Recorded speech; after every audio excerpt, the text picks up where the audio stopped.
no último bloco falando sobre histórias interessantes de adoção, a gente vai agora saber um pouquinho da história da Vera. Porque além de ser presidente do grupo, ela também tem uma filha adotiva, né, Vera? Conta pra gente. Tem uma filha adotiva, vai fazer 23 anos. Né? Há 23 anos atrás não existia a Lei Nacional de Adoção. O procedimento era completamente diferente, não tinha tanto avanço, né? Os grupos de apoio à adoção também eram incipientes, estavam nascendo, aqui em Goiás não tinha nenhum.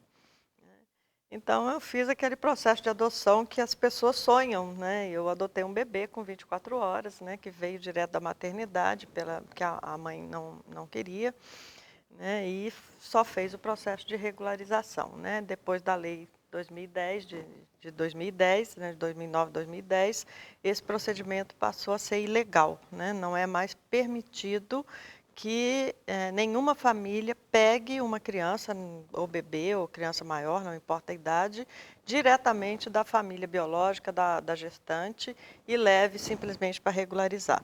Tudo tem que ser feito dentro dos procedimentos, a família tem que entrar no Cadastro Nacional de Adoção, as crianças têm que ser entregues no judiciário e as crianças vão seguindo os perfis, né? A lei determina que seja seguido a fila, né? A fila de adoção.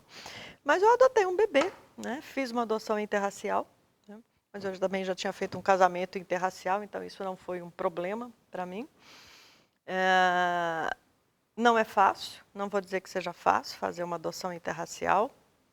Né? Vivi muitas histórias difíceis, né? Chorei junto com a minha filha muitas vezes, porque o preconceito no Brasil existe. Né? Fiquei, inclusive, incomodada, né, de ver, saíram aí algumas manchetes nos jornais brasileiros na semana passada, no Dia Nacional da Adoção, porque o Conselho Nacional de Justiça lançou uma informação de reduz o preconceito racial das famílias adotivas. Gente, eu acho isso uma ofensa. Eu me sinto, como família adotiva, ofendida quando dizem que diminuiu o meu preconceito racial. Né? Não é fácil fazer uma adoção interracial. Isso a gente diz para as pessoas no grupo de apoio à adoção, faça essa opção de fazer uma adoção interracial se você se sente em condições de lidar com isso. Porque o preconceito racial está na sociedade brasileira, não está na família adotiva, não. Está na Mas a senhora sociedade. acha que é um preconceito ou aquele desejo que a mãe tem, o pai, que a filha pareça com ela, o Eu acho filho que pareça? também No tem caso isso. da senhora, a senhora disse que o seu esposo é negro, era negro. Uhum. Então é a sua filha parecida com ele. Parecida com ele. Aí mesmo assim a senhora enfrentou o problema. Então a senhora acha Sim. que é o preconceito mesmo ou não seria essa vontade dessa aproximação? É meu Eu acho que filho? Porque existe muitos isso também também. não Né? contam que é Eu acho adotivo. que isso é o que a gente fala, que o papel da gente, enquanto grupo de apoio à adoção, é de construir uma nova cultura de adoção. Né? A cultura de adoção antiga brasileira era aquela cultura de que adoção é uma coisa de segunda classe, família adotiva é uma coisa de segunda classe, então a tendência era esconder que era adotiva, era tentar pegar crianças o mais parecida comigo para esconder, não contar para a criança que ela é adotiva, né? O que a gente vê com mais frequência de procuras de pessoas, às vezes com problemas, que vêm procurar a gente para pedir ajuda psicológica, são pessoas grandes que foram adultos, né, que foram adotados e durante muitos anos isso foi escondido. Né, e que acabam descobrindo que são filhos adotivos depois de adultos ou no meio da adolescência. Né. Essa cultura toda mudou. Né? Hoje, as famílias adotivas têm orgulho de dizer que são adotivas, elas não têm mais medo de dizer isso, as crianças não têm medo de se identificar na escola como filhos adotivos. Né? Então, houve uma mudança na cultura de mais respeito à família adotiva também. Né? Mas isso não significa também que o preconceito racial mudou muito, não. Né? Assim, eu vivi situações com a minha filha, que eu tinha poder aquisitivo para colocar minha filha numa escola de classe média alta, onde as crianças afrodescendentes daquela escola onde ela estudava ou eram filhos adotivos ou eram filhos de funcionário que eram bolsistas. O resto eram todos brancos. Né? Então, trabalhar essa diversidade na escola, né? Que a gente sabe que a gente vive num país que a classe branca ainda é a classe que é rica. Né? E esse confronto, né, nas escolas, principalmente, né? E aí a criança, ela se sente discriminada, e aí você vai lá na escola tentar resolver isso, e ouve um professor olhar para você e dizer assim, não, mas ela é mal comportada, tem problema na escola porque é adotiva. Não, gente, não é porque é adotiva, né? É porque a escola não está sabendo lidar com as diversidades que estão presentes na sala de aula, né? Então, o preconceito com o filho adotivo existe, o preconceito com a criança negra existe, isso independe da adoção, né? Isso está aí na sociedade, né? Mas a cultura vem mudando, sim, vem mudando muito, né? Eu acho que o brasileiro hoje já não é aquela família brasileira hoje não tem mais aquele perfil tradicional de quero um bebê recém-nascido, branco, de preferência de sexo feminino, né? Isso não existe mais. Pesquisas até têm apontado que tem diminuído, né?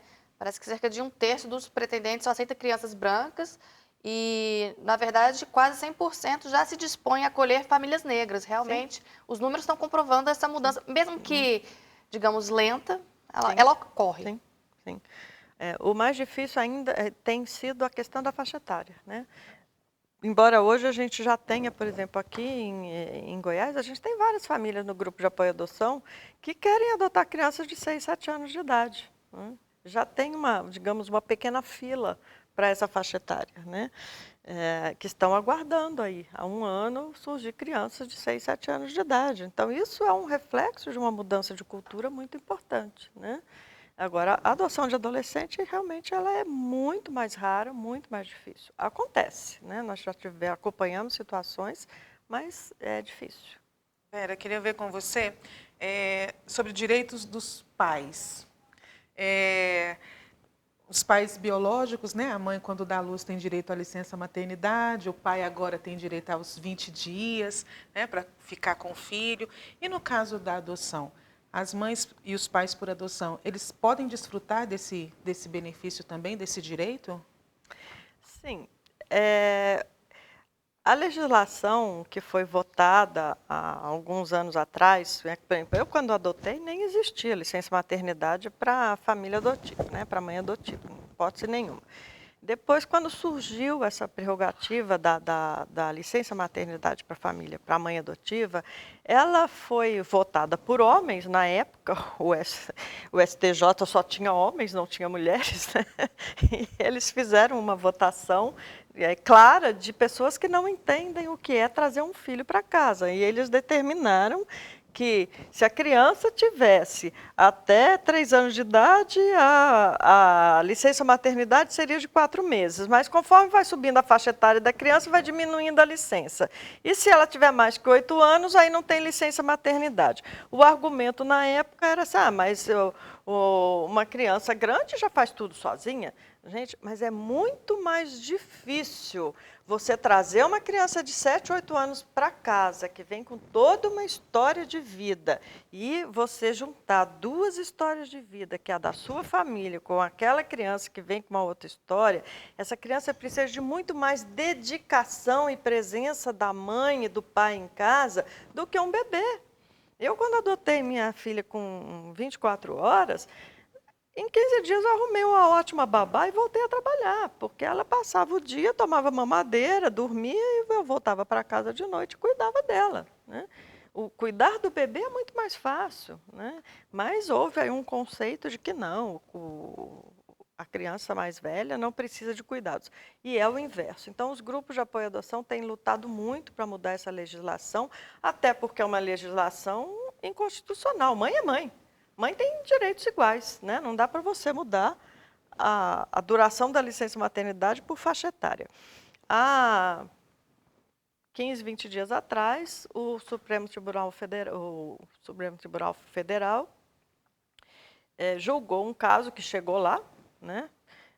Exatamente sobre licença maternidade, e foi criada, então, uma jurisprudência de que não se pode diferenciar a licença maternidade para mães adotivas e mães biológicas, e nem em função da idade da criança. Independente da idade da criança, a licença maternidade deve ser de 4 meses. Isso foi julgado pelo STF, saiu a jurisprudência.